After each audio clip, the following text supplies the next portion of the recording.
veiklos verslininkai yra aktyvus ir siekia, kad jų gaminiai ar teikiamos paslaugos būtų vertinamos ir sulauktų kuo geresnių atsiliepimų.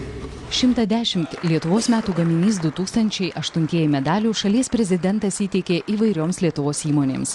Nemažai jų apdovanojamos eilę metų. Bendrovės Aconitum gaminama produkcija jau 12 kartą įvertinta aukštais apdovanojimais.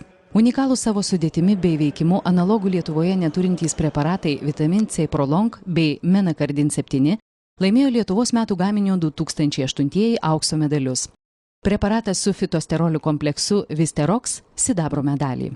Manau, kad tai galima skaityti pasiekimu ir mūsų nacionalinės farmacijos pramonės, nes kaip matėme iš įvertinimų, kad būtent šitokio lygio ir šitiek apdovanojimų negavo ne vienas iš mūsų dalyvių.